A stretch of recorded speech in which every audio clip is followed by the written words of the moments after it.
নমস্কার বন্ধুরা, আজকে আমি আপনাদের জন্য নিয়ে এসেছি আরেকটি ভয়ঙ্কর ভূতের গল্প।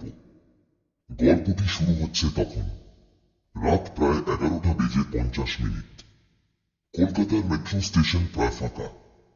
শেষ ট্রেন ধরার জন্য তাড়াহুড়ো করছে সৌম্য।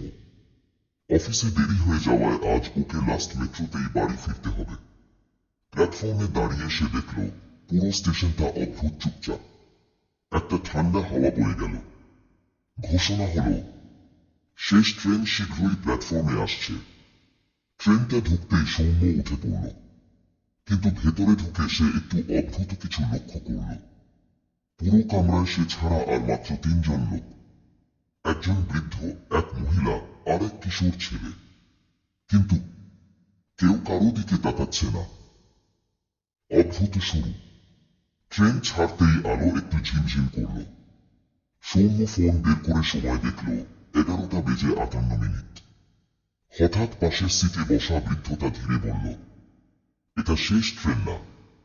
সৌম্য অবাক হয়ে বলল, মানে?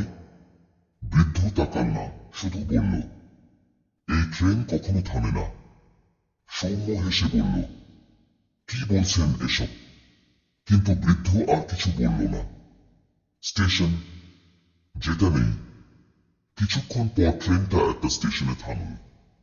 সৌম্য জানালা দিয়ে তাকিয়ে দেখল স্টেশনের নাম লেখা কালীঘাট পুরনো। সে চমকে উঠল। পুরনো মানে কি? এই নামে তো কোনো স্টেশন নেই। দরজা খুলল, কিন্তু কেউ নামল না। বরং সেই মহিলা ধীরে মাথা তুলে সৌম্যের দিকে তাকাল। তার চোখ দুটো একদম ফাঁকা। তারপর সে হেসে বলল, নামবে না? সৌম্য ভয় পেয়ে মাথা নাড়ল। দরজা বন্ধ হয়ে গেল। ফোনে নেই কোনো সিগন্যাল।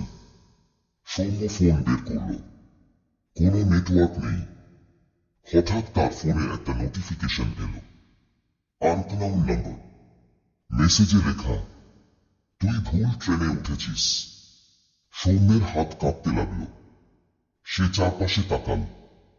বৃদ্ধ, মহিলা আর ছেলেটা সবাই এখন ওর দিকেই তাকিয়ে আছে। একসাথে। সত্যিটা। ছেলেটা ধীরে উঠে দাঁড়ালো। তার কণ্ঠটা অদ্ভুত ঠান্ডা। এই ট্রেনে যারা ওঠে তারা আর নামে না। সৌম্য চিৎকার করে বলল, স্টপ, আমি নামব। ট্রেন তখন দ্রুত গতিতে ছুটছে। হঠাৎ সব লাইট নিভে গেল। পুরো অন্ধকার। শেষ চেষ্টা। সৌম্য দরজার দিকে দৌড়াল। জোরে জোরে দরজা ঠুকতে লাগল। খুলুন, খুলুন। হঠাৎ দরজাটা নিজে থেকেই খুলে গেল। কিন্তু বাইরে কোনো প্ল্যাটফর্ম নেই, শুধু অন্ধকার টানেল।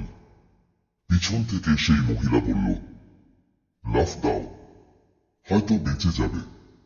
শেষ মুহূর্ত। সৌম্য পিছনে তাকাল। 3জন দাঁড়িয়ে আছে।